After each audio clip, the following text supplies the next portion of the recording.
கிறிஸ்துவுக்குள் அன்பான சகோதர சகோதரிகளே, உங்கள் யாவருக்கும் கர்த்தராகிய இயேசு கிறிஸ்துவின் நாமத்தினாலே ஸ்தோத்திரங்களையும் நல்வாழ்த்துக்களையும் சொல்லிக்கொள்கிறேன். கடந்த நாட்களிலே நாம் வெளிப்படுத்துதல் 6ஆம் அதிகாரத்திலே 1வது வசனம் 2வது வசனம் 1ஆம் முத்திரையை குறித்து நாம் பார்த்தோம். 1ஆம் முத்திரையானது வெள்ளை குதிரையிலே அங்கே வில்லேந்தி அங்கே ஜெயிப்பவனாகவும் ஜெயிக்கிறவனாகவும் புறப்பட்டான் என்று அங்கே நாம் பார்க்கிறோம். இப்பொழுது இந்த அதிகாரத்திலே நாம் இன்று வெளிப்படுத்துதல் 4ஆம் அதிகாரத்தை நாம் 4வது வசனத்தை நாம் பார்க்க போகிறோம். அப்பொழுது ஒரு சிவப்பான குதிரை புறப்பட்டது. அதன் மேல் ஏறியிருந்தவனுக்கு பூமியில் உள்ளவர்கள் ஒருவரை ஒருவர் கொலை செய்யத்தக்கதாக சமாதானத்தை பூமியில் எடுத்து போடும்படியான அதிகாரம் கொடுக்கப்பட்டது. ஒரு பெரிய பட்டயம் அவனுக்கு கொடுக்கப்பட்டது. ஆமேன். இப்பொழுது இந்த வசனத்தை நாம் இங்கே பார்க்கும்போது இங்கே இந்த காரியமானது நாம் அங்கே 2ஆம் முத்திரையை உடைக்கும்போது ஆட்டுக்குட்டியானவர் 2ஆம் முத்திரையை அங்கே உடைக்கும்போது 2ஆம் ஜீவனானது நீ வந்து பார் என்று அங்கே சொல்ல கேட்டேன். அப்பொழுது சிவப்பான வேறொரு குதிரை புறப்பட்டது. அதன் மேல் ஏறி இருந்தவனுக்கு பூமியில் உள்ளவர்கள் ஒவ்வொருவரையும் கொலை செய்யத்தக்கதாக சமாதானத்தை பூமியிலிருந்து எடுத்து போடும்படியான அதிகாரம் கொடுக்கப்பட்டது. ஒரு பெரிய பட்டயம் அவனுக்கு கொடுக்கப்பட்டது என்று நாம் இந்த இடத்துல நாம் பார்க்கிறோம்.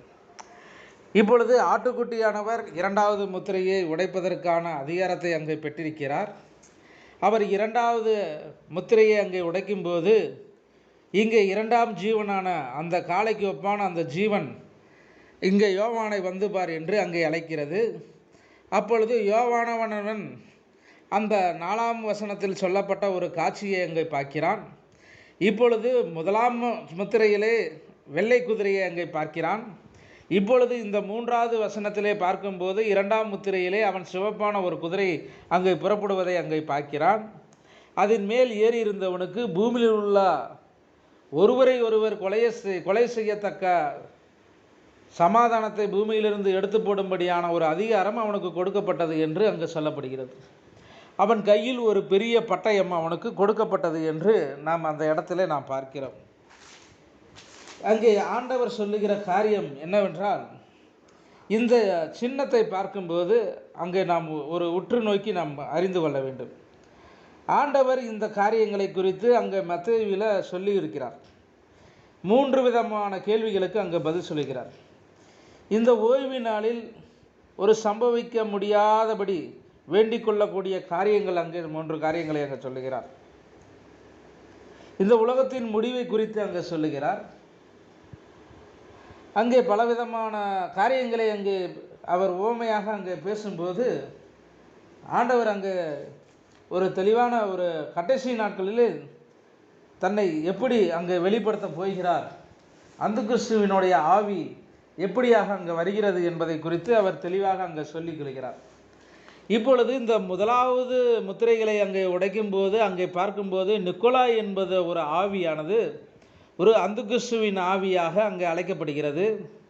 அந்த நிக்கோலாய் என்பது வேதத்தில் ஒரு அந்த கிறிஸ்து என அங்கே அழைக்கப்படுகிறது.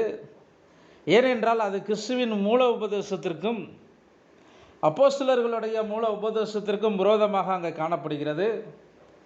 இந்த நிக்கோலாய் மத கிரியைகள் ஒரு போதனையாக அங்கே உருவெடுக்கும் போது ஒரு அந்த கிறிஸ்துவனுடைய ஆவி ஒரு மனிதனுக்குள்ளே ஒரு போதகமாக அங்கே சென்று இப்பொழுது அவன் மிருகமாக அங்கே மாறுகிறான் என்று நாம் அந்த வேதத்திலே நாம் பார்க்கிறோம்.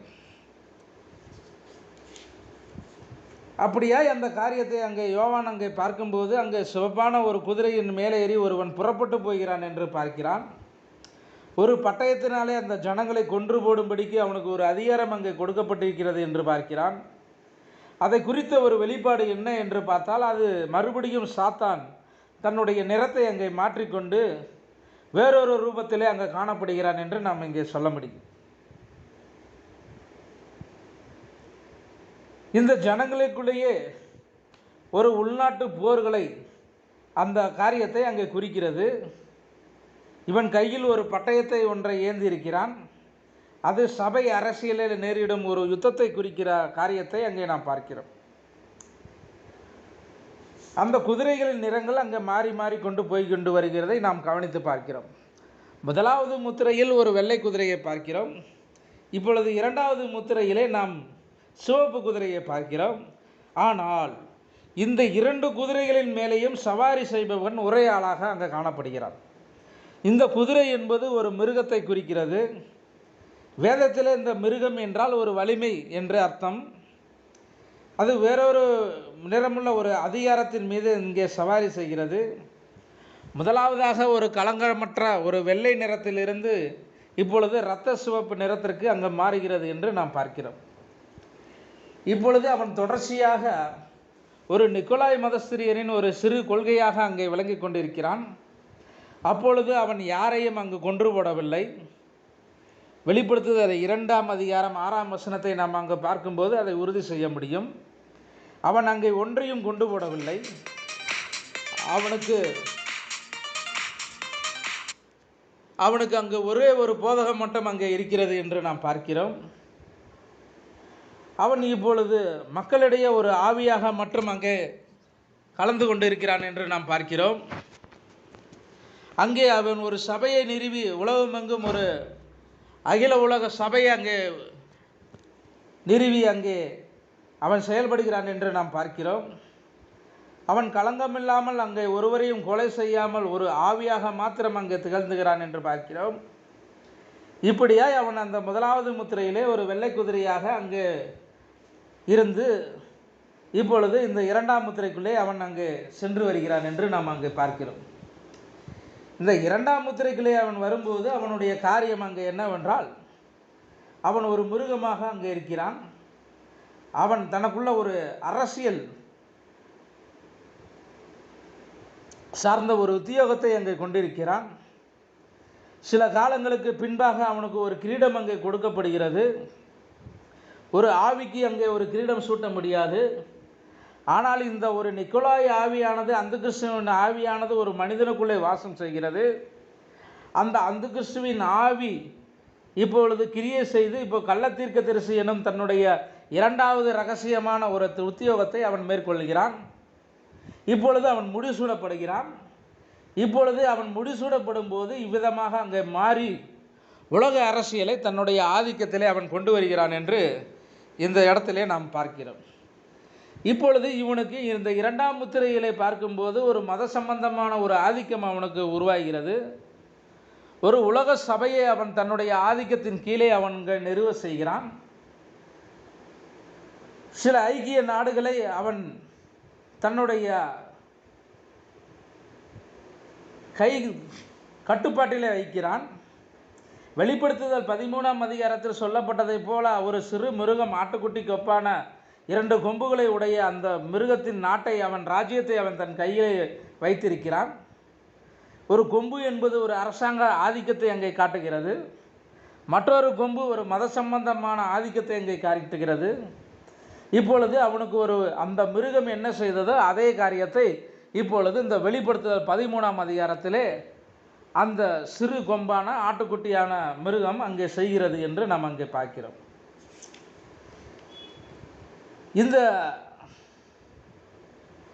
இந்த நிசாயா ஆவியானது இங்கே அந்த கிறிஸ்துவின் ஆவியாக ஒரு மனிதனுக்குள்ளே வாசம் செய்து அது இப்பொழுது ஒரு போதகமாக மாறி இப்பொழுது அது சிவப்பு குதிரையின் மேலே ஏறி ஒரு மிருகமாக அங்கே அவன் செல்லுகிறான். அவன் தன்னிடத்தில் யார் யார் இணங்காமல் இருக்கிறார்களோ அவர்களை கொன்று போடுகிறான் என்று நாம் இங்கே பார்க்கிறோம். அதுதான் இந்த 2வது முத்திரை என்று தெளிவாக சொல்ல முடியும். அதே ஆள் தான் அவன் கடைசி வரையிலும் அவன் சவாரி செய்து கொண்டு தன்னுடைய உருவங்களை அவன் மாற்றிக்கொண்டு அவன் 2 வல்லமைகளை அங்கே இணைத்து கொண்டு அவன் செய்கிறான் என்று நாம் அங்கே பார்க்க முடியும். இந்த இடத்திலே பார்க்கும்போது அவன் சபையும் அரசாங்கத்தையும் அங்கே இணைக்கிறான் என்று 2வது முத்திரையை குறித்து நாம் தெளிவாக சொல்ல முடியும். ஆகவே இந்த சபை காலமானது 2வது சபை காலத்திலே அவன் தன்னை ஒரு போதகமாக மாற்றி ஒரு மிருகத்தின் தன்மையிலே அவன் மாறி 2வது குதிரையிலே அந்த சிவப்பு குதிரையிலே அவன் சவாரி செய்பவனாக, கொலை செய்பவனாக, அந்த சமாதானத்தை எடுத்து போட்டு ஒரு அதிகாரத்தை கையிலே கொண்டவனாக, கையிலே அவனுக்கு ஒரு பட்டயம் கொண்டவனாக அங்கே காணப்படுகிறான் என்று நாம் பார்க்கிறோம். இதவே முதலாம் முத்திரையிலே நாம் பார்க்கும்போது அவனுக்கு அங்கே வெள்ளை குதிரை மட்டும் கொடுக்கப்பட்டிருக்கிறது. அது மேல் இருந்தவன் ஒரு வில்லை மட்டும் பிடித்திருக்கிறான். இப்பொழுது அவனுக்கு ஒரு கிரீடம் மட்டும் அங்கே கொடுக்கப்பட்டிருக்கிறது. ஜெயிப்பவனாகவும் ஜெயிக்கிறவனாகவும் அங்கே புறப்பட்டான் என்று நாம் முதலாம் முத்திரையிலே நாம் அங்கே பார்த்தோம். இப்பொழுது அவன் இரண்டாவது முத்திரைக்குள்ளே வரும்போது அவனுடைய வளர்ச்சி அங்கே அதிகமாகிவிட்டது. பூமியில் இருப்பவர்களை கெடுத்து போடும்படியான அதிகாரம் அவனுக்கு கொடுக்கப்பட்டிருக்கிறது. ஒரு பெரிய பட்டயம் அவனுக்கு கொடுக்கப்பட்டிருக்கிறது. ஒருவரை ஒருவர் கொலை செய்யத்தக்க சமாதானத்தை பூமியிலிருந்து எடுத்து போடக்கூடிய அதிகாரம் அவனுக்கு கொடுக்கப்பட்டிருக்கிறது என்று நாம் இங்கே பார்க்கிறோம். இப்பொழுது சம்பவம் என்னவென்றால், அவன் வெள்ளை குதிரையிலிருந்து இப்பொழுது சிவப்பு குதிரைக்கு மாறிவிட்டான். அந்த வெள்ளை குதிரையில் ஏறிய ஒரே ஆளால் அவன் இப்பொழுது சிவப்பு குதிரையிலே தன்னுடைய நிலைமையை மாற்றிக்கொண்டு அதிகாரத்தை மாற்றிக்கொண்டு இந்த பூமியிலே இருக்கக்கூடியவர்களை கொலை செய்யப்படும்படியான ஒரு பட்டயத்தை கையில் எடுத்துக்கொண்டு செல்பவனாக இங்கே போகிறான் என்று ஆண்டவரானவர் இங்கே யோவானுக்கு இங்கே இரண்டாம் முத்திரையை உடைத்து காட்டுகிறார் என்று நாம் அங்கே பார்க்கிறோம்.